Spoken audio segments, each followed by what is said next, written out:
Glasgow Celtic tampil konsisten dengan menempati puncak klasemen Liga Skotlandia.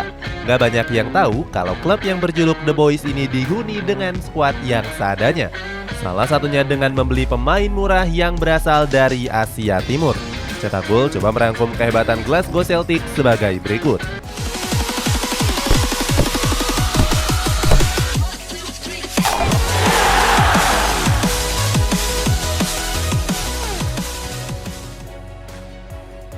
Beli pemain Asia Timur dengan harga murah. Dalam 2 musim terakhir, Glasgow Celtic gemar membeli pemain dari Asia Timur. Alasannya jelas karena pemain yang berasal dari Asia punya harga yang relatif terjangkau dibandingkan pemain Eropa. Hebatnya, beberapa pemain tersebut tampil gacor bersama skuad The Boys di musim ini. Pertama ada Daizen Maeda yang didatangkan dari Yokohama F. Marinos dengan biaya 1,53 juta euro. Maeda menjadi salah satu pemain andalan di lini penyerangan skuad asuhan Eng Postecoglou. Terbukti pemain asal Jepang ini telah mencetak 9 gol dan 5 assist di berbagai kompetisi. Gak heran kalau penampilan apiknya itu membuat dirinya mendapatkan pemanggilan tim nasional Jepang. Saat itu dia jadi andalan skuad Matahari Terbit dan membawa Jepang lolos ke babak 16 besar.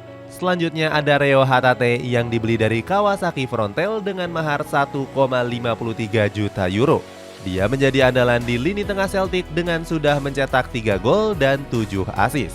Terakhir ada Kyogo Furuhashi yang direkrut dari Vissel Kobe dengan biaya 5,4 juta euro. Pemain asal Jepang ini menjadi ujung tombak Celtic dengan mencetak 19 gol di Liga Skotlandia.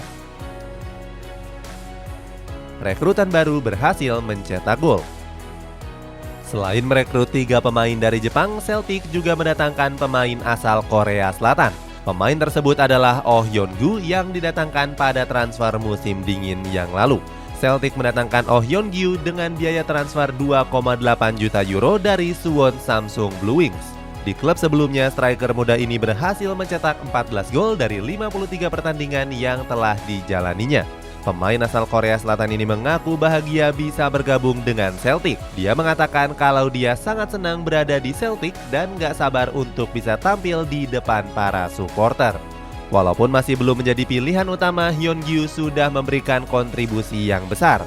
Hal itu terjadi di babak kelima Piala Skotlandia kontra St Mirren saat mencetak gol pertamanya.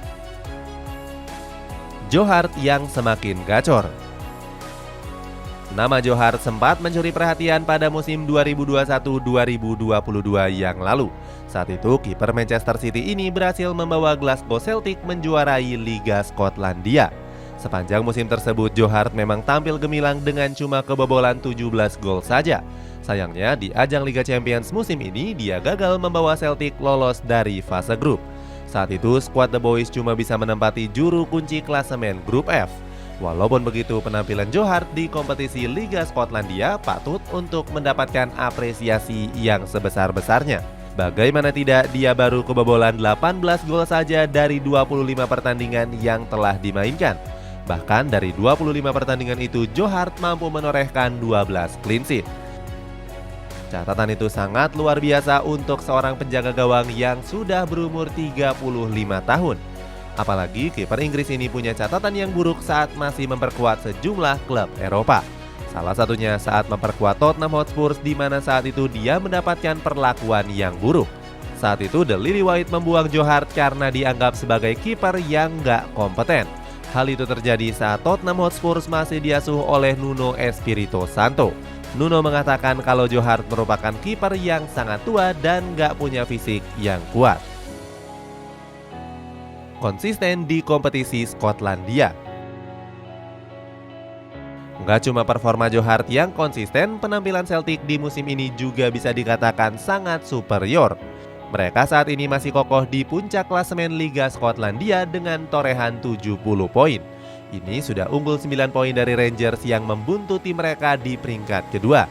Itu artinya The Boys berpeluang besar untuk mempertahankan gelar juara Liga Skotlandia di musim ini. Gak cuma itu, Celtic juga punya harapan besar untuk juara Piala Liga Skotlandia. Hal itu baru bisa terwujud seandainya mereka mampu mengalahkan Rangers di partai final. Rencananya di partai final ini sendiri akan dilangsungkan pada tanggal 26 Februari yang akan datang. Rangers memang bukanlah lawan yang mudah karena banyak diperkuat oleh pemain berkualitas. Mulai dari Alan McGregor, Kieran Wright, Philip Helander, Ben Davies, James Tavernier, sampai dengan Scott Wright. Itulah ulasan kehebatan Glasgow Celtic di musim ini. Bagaimana pendapatmu? Apakah mereka bisa kembali mempertahankan gelar juaranya atau justru gelar juara tersebut berpindah tangan ke rivalnya yakni Rangers? Coba tulis pendapatmu di kolom komentar di bawah ini.